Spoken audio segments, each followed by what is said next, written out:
Okay, welcome to another Rubber Stamping Show and Tell. We have Rubberstamp Madness, issue 56, volume 12, March, April 1991. It's going back some time there. That's about right around the time that I started teaching stamping. I had worked for a Stamp of the Hand company from 1987, but I wasn't really teaching workshops, and it wasn't until I came up with the kind of the early um, nature type of modular system stamping that I started teaching classes because I don't know, no one else knew how to use that, and I was the first one to come up with that type of I don't know scenario. So started teaching around that time, 1991. That's also the time that the year that I graduated from college. So a lot of things going on at that time. All right, so look at this cover here, and we can see a lot of different types of imagery used in here, separate imagery brought together in a cohesive composition here, but all kind of different stamp companies still at this point in time. There wasn't a lot of companies doing these kind of modular systems, where everything was working together. So you really had kind of this everything. A lot of things were collage, in a sense, in terms of the different imagery, just mixed and matched. And then you had a lot of colored pencil being done back in the day. I always liked that colored pencil look. And somewhere along there's some people that still use it, but I see it used less these days, especially by stampers probably that started, maybe about 10 years ago and to this point, maybe 15. A lot of it is markers and things like that. But the colored pencil had a really good look to it. And I'm seeing it come back a little bit, and things like the pastels and whatnot, which is good to see. All right, let's go through here and take a look. Here's the Stamp Francisco. And these were always really quite exciting. You can see those fairies right there. It's always really popular right now, but here's this large image right here. I'm not sure if that was a stamp or not. Maybe in a smaller format it was. I'm not quite sure. Look at this magazine. I can't even get it into my full view here. One of the things I didn't mention here, if you haven't watched this video channel before, but this is a tabloid-sized publication back in the day. It was much more like a newspaper type of thing. These are, I believe this is 11 by 17 right here, two double-page spreads. In fact, it is. Yeah, this is a 11 by 17 piece of paper that I have down here, some water paper, and this is the same size. So this is what Rubberstampmadness used to be. And when you'd get this in the mail, this is a big, substantial, kind of floppy thing. So it's like pulling out your newspaper and, having a look through. So it was pretty exciting, and it was one of those things that kind of set it apart from other types of publications back in the day. They went to the smaller format and more of the traditional magazine format so that it would fit on, standard newsstands and things like that, and it probably was easier to distribute that way as well. So, but I think a lot of people missed this size here, but do understand the other type of standard formatting for things like colored printing and whatnot, which, pretty much a rubber stamp magazine like this, of this size, really needed to do. Okay, so let's go through and check some things out here. I'll try to go by a little bit faster, but I don't know, let's take a look and see what we have here. Stuart Superior, 100 Proof Press, Laugh in the Dark Rubber Stamp Works. I haven't heard of them before. Don't know if they're still out there. Probably not, but this was probably one of the newer companies, I'm guessing, advertising in the magazine, because they like to put, certain companies always had, kind of their position, if it was like on the covers, the back cover, or the front cover, like that. And if those companies kept advertising, they kept them there. But the smaller ads, a lot of times they would like to kind of position them towards the front of the magazine if it was their first ad in the magazine, to kind of give them a little bit, not pole position, but, kind of a preferred area within, the real estate of this magazine right here. And by 1991, there was some momentum going. It's not quite like, 2000 or something like that, but 91, there was a certain degree of momentum kind of running there. Okay, let's see here. Stamp in the Dark. mark in the dark, metallic inks, Deca permanent fabric, embossing powders here. They're talking about embossing. Embossing was still big. A lot of people got into, or got hooked, I should say, on rubber stamping with embossing. Okay, that was the kind of the technique that really got people hooked. And early on, that was the thing. Because I did these kind of informal surveys, like at the booth or whatever, when I'm sitting there demonstrating, people are sitting around. I'm kind of curious to know how they got into stamping. And a lot of times it was, or in my workshops, I would ask people, kind of before the workshop started, if we were kind of sitting around, how they got into it. And I don't know, let's say there was 15 people in the workshop. I don't know, 12 people might say embossing. Years later, it became Stampin' Up. So I don't know. Things change. Latex paints, indexing ink, household bleach here, glow-in-the-dark ink. I'm not going to read all these things in terms of the article on it. Crazy paper. So you see, there's not... The things that they're mentioning for this article right here are not stamping accessories at this point in time. So much so, okay? Well, I don't know. They do say sources for products mentioned in this article, and they are stamp accessory companies, but, well, okay, that's Ranger glow-in-the-dark ink. I don't know if they have that here. Indexing inks, that wasn't really for the stamper. That was more to index your wood and stuff like that. But things like latex paints, and that type of thing, metallic inks, those weren't really stamping accessories. So you're information like this, you're kind of dipping into these other industries, like the art industry and things like that, for your accessories and things to use with your stamps at this point in time still. Or a lot of that going on. Okay, Stamp Crazy. San Diego's Fun Rubber Stamp Store. I don't think I ever went to that store. I live in San Diego now, and I've taught down here way back when. Imagineer Designs, always loved their stuff. Fabric transfer paper, timeless images, rubber stamps. Okay. Okay, so I've mentioned this in previous show and tells. The mail art, okay, stamping on envelopes right here. This is big. That was a big part of stamping at the time, doing envelopes. So tons of envelope art back in the day. You might do exchanges with other people. A lot of pen pal types of things and exchanges going on. And a lot of it was about the envelope there. So, and the thing is that you always used to read in these articles or something like that. My mail, carrier loves picking up my mail because, or they love delivering it too because it was just, artwork on an envelope basically going out and coming into certain individuals. So I used to see that all the time. That mention there. Here's an article on some stamper, Dawn Carr here. You don't see this too much advertised anymore. So the wood moldings, right, for rubber stamps to make your stamps out of, the handles they call it or whatnot. Stamp Oasis, Rubber Stamps of America. Always loved their imagery with the Ken Brown stamps. I wrote to him one time.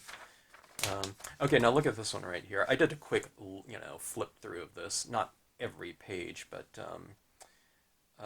just to make sure that I didn't do this particular issue before in a show and tell. But look at Masked Marvels, and it's by Suze Weinberg. Okay, so she's showing and explaining to people at this time how you do masking. So here's a little bear here, and masking it over, this little color spread right here.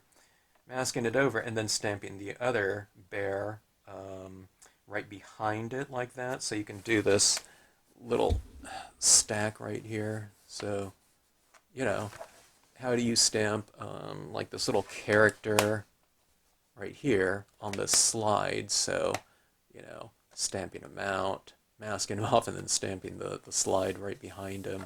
So this, this is the type of, things that were being covered at the time, some, basic masking. So pretty exciting stuff. So look at this one right here, the sofa, couch, whatever. And then they masked, or she masked around that one, and then stamped that pattern onto the sofa. It was kind of limited, because it was, this magazine isn't full color, you know, um, throughout the magazine. So this one was just a two-page color. And the way that these magazines work, like this, see, this is a two-page spread right here. So on the opposite side, like this, see this right here, how it opens up like this? So you get color can be on this page too. So this is early on when they were dabbling around in color like this. And then see this page right here opens up like this, so that this page, number 45, could have colors at one color. All right. So this advertiser right here probably got, they were probably offered free one color, or they can pay for one color on their ad like that. Okay. So that's how this kind of printing goes in terms of publications like this. When when a publication isn't four color printing, throughout, that's how they do that type of thing.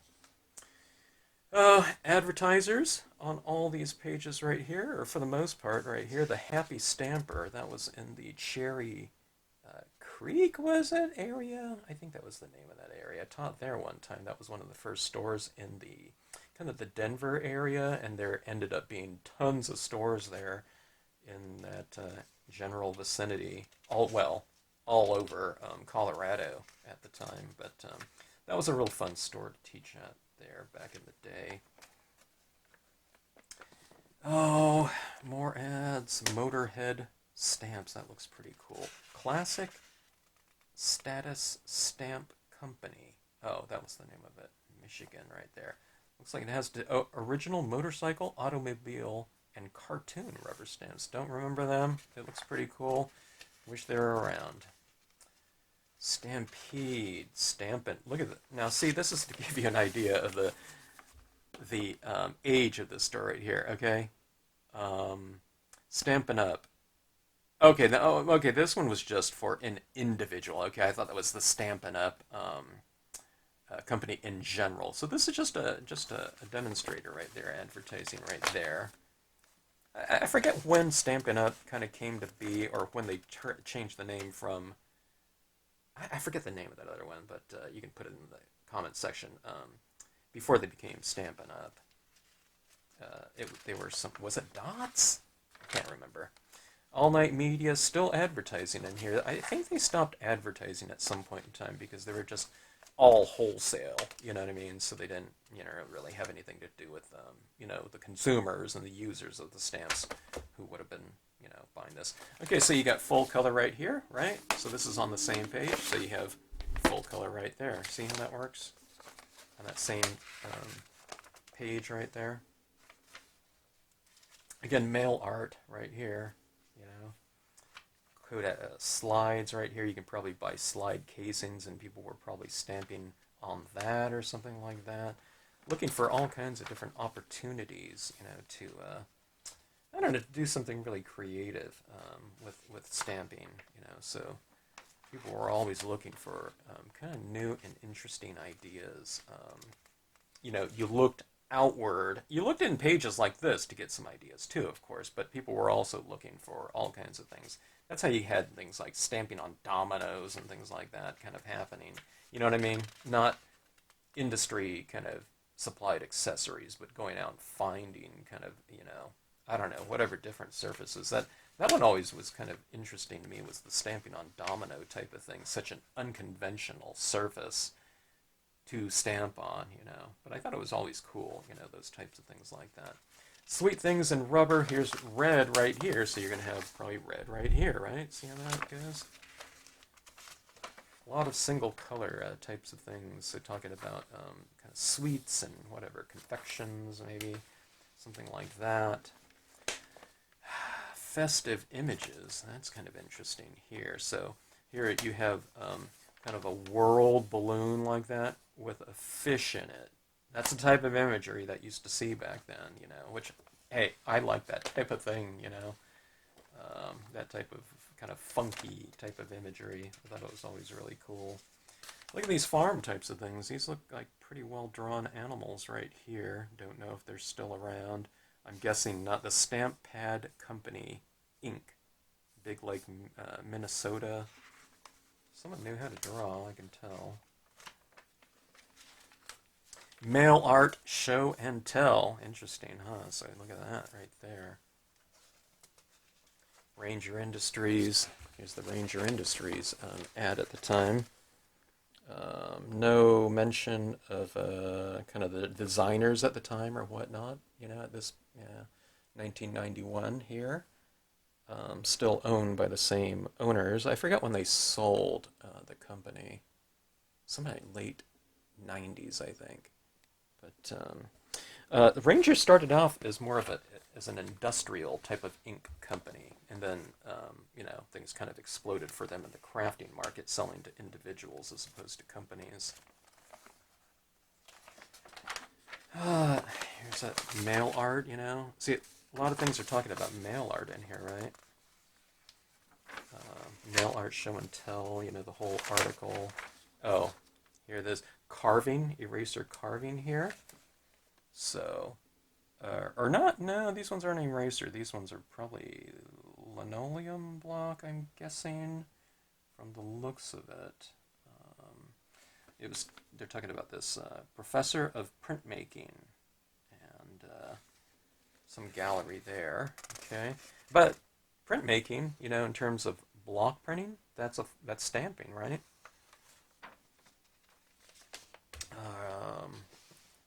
Rubber stamp therapy right here.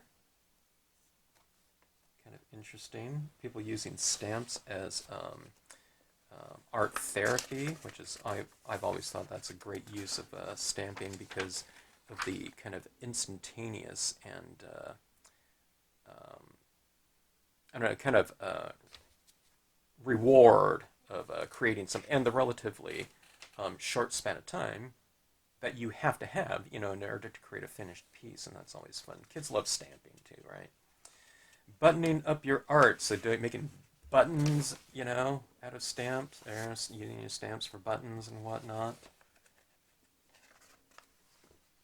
I mean, who does buttons now, you know? It's not too much. People used to do that pin trading, though. That kind of exploded. I don't know. You have to kind of remind me of when that started and kind of when it ended. But pin trading, boy, that was fun. And especially seeing it at conventions. Posh Impressions right here. Look at this beautiful kind of little, even just a black and white swatch like that. Or swag? I don't know. A swag, right? Not swatch. Stamping on recycled paper. Look at this big article here, just stamping on recycled paper, you know, in terms of an article on that. The catalogs in review. Stamptastic rubber stamps here. Boy, in San Diego here.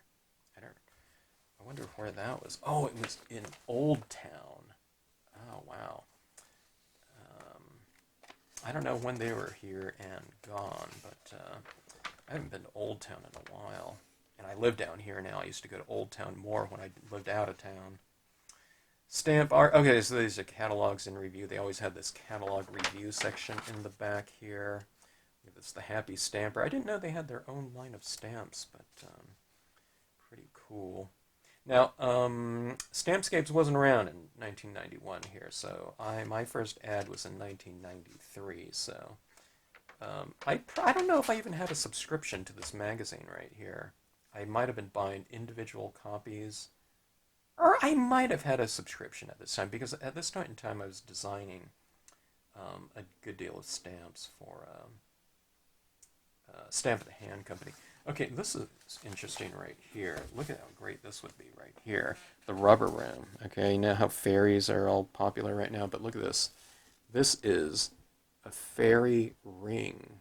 Okay, some kind of old engraving, etching done here on this drawing right here with those mushrooms like that.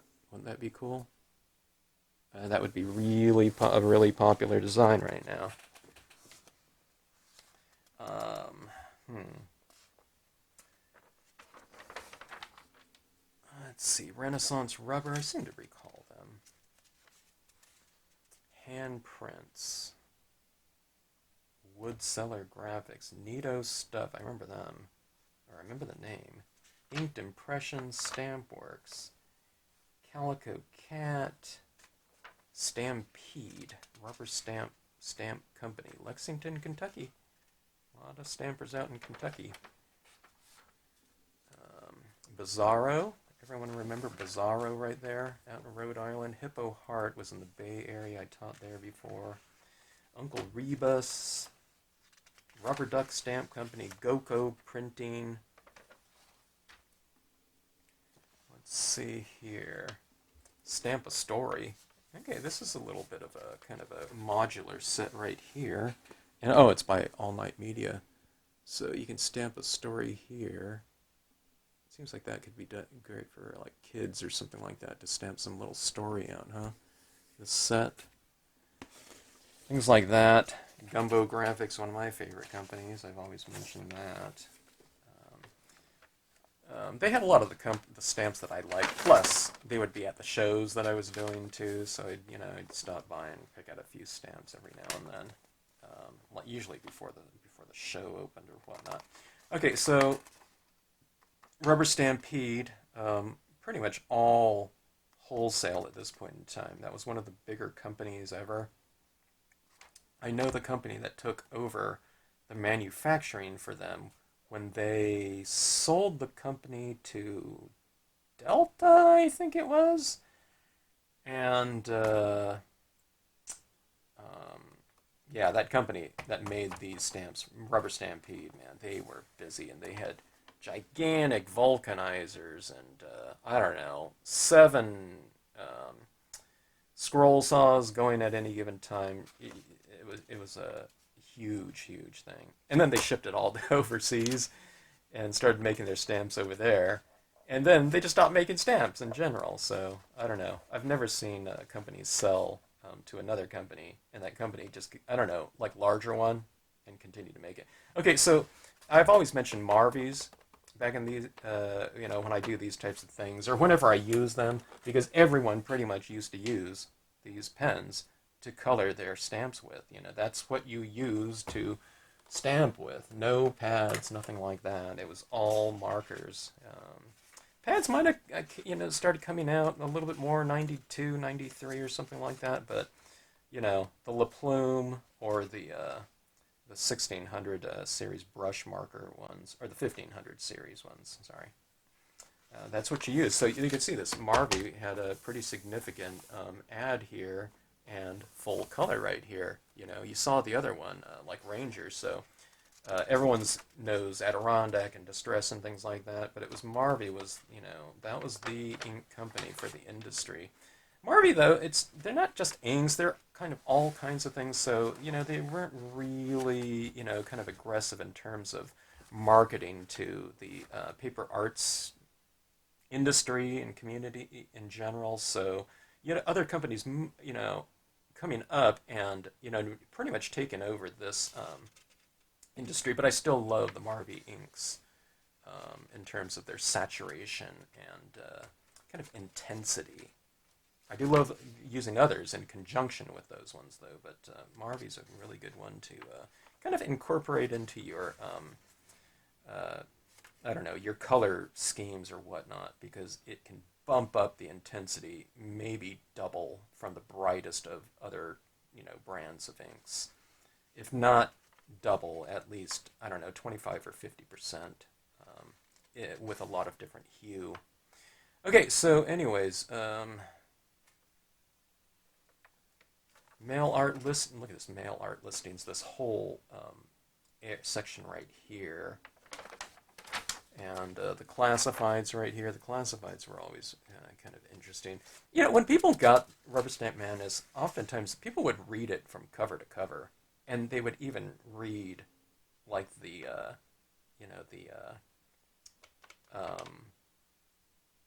classifieds you had people kind of mentioning, you know, some classified thing at like a convention or something like that. So I don't know, it was always kind of interesting. So you have everything from like here, San Francisco's factory outlet store, you know, special warehouse sales or whatever. So you have kind of companies mentioning things in here. But then you have just some individual here saying, desperately seeking Albert Einstein, that is, have one from Alice in Wonderland, want sources for others. You got the person's name and address in here to say, hey, you know, you can get a Albert Einstein stamp from here or whatever. And they would probably, you know, they've got, you know, you'd get your answers like that. Or someone, you know, you want to, you know, have an exchange or something like that. Okay, it was just this one page. I think this became like a double page spread at some point in time with the classifieds here. Oh, look at this. My rockets were used in the Stamp in the Hand ad right here. I did these designs right here. Probably didn't think I did designs like that, you know, with all the nature things that I've done. But I did all kinds of designs for a Stamp in the Hand back in the day. Good stamp goods right here in green. So this is obviously green right here on the printing on this one page right here. But Good Stamp goods. Love that company and bought different images from them whenever I had a chance. When I was working for a Stamp in the Hand at the Carson convention. Once in a while, I'd get a little bit of time, you know, a few minutes to go and walk around the show, and I don't know, I picked up a lot of bugs from them, like old engraving bugs, you know, from Good Stamp goods. But they always had the booth in the same area at the convention, and always liked going around and taking a look in there. And then Stampa-Barbara always had the back page here. They probably wanted them to go to color, you know, because it's, you know, printed on the same one, but I think he did start using color types of imagery here. But beautiful, beautiful drawings right here. And it looks like they had their Santa Barbara store at the time. I think that was the original location right there on Anacapa Street. But then they had the Melrose store there. So that was fairly close to the C-Spot Run one and the farmer's market. But look at these beautiful shorebirds right here. Would be cool. Look at this cat right here. It's kind of interesting with that umbrella, but I like that puddle down there. Oh, so the puddle is a separate design. So, you know, Stampa-Barbara was one of the really the ones doing kind of the modular types of stamps at the time, and stuff to be used together. Not necessarily with this collection right here, as this is kind of thematic, you know, with these flowers and whatnot. But I don't know, they were big on modular systems. Okay, so anyways, latest show and tell there. Tried to make it as quick as I could without getting kind of caught up in taking a look at things, but love this format right here, and it was just a really fun thing to look through, you know, because it felt like, you know, you're kind of going through a newspaper, which, you know, this type of thing, it's not printed on newsprint here, but it's, you know, it's kind of that type of, you know, overall printing in general here with this paper. So just really fun stuff to look through, and seeing what was happening in this industry.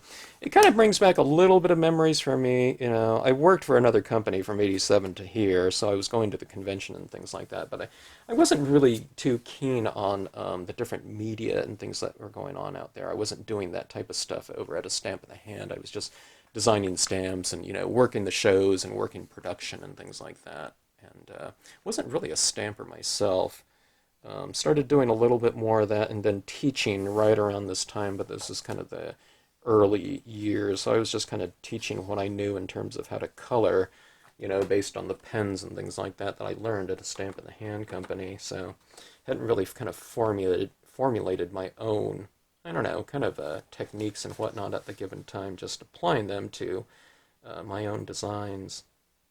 Okay, so anyways, thanks again for watching. Hope you enjoyed it. If you have any questions or comments on, I don't know, stamping in the old days or whatnot, or the old Rubberstamp madness, whatevers or going to conventions right around this time? Did any of you kind of were any of you stamping, in the early 90s or the 80s, the 70s? Someone mentioned that they were stamping in the 70s, which was kind of interesting to hear from, because I don't know how many companies were around back in those days. Maybe four or something like that. Just the big the biggest ones, All Night Media or something like that, and Rubber Stampede. But can you imagine how tough it was to kind of get a hold of those types of things? You were probably shopping at your local stationery store for stamps, and that was it. I don't know. But fun to look back. Always fun to look at these kind of tabloidish size ones. It's always kind of fun to, I don't know, hold and see like that. Okay, so thanks again for watching.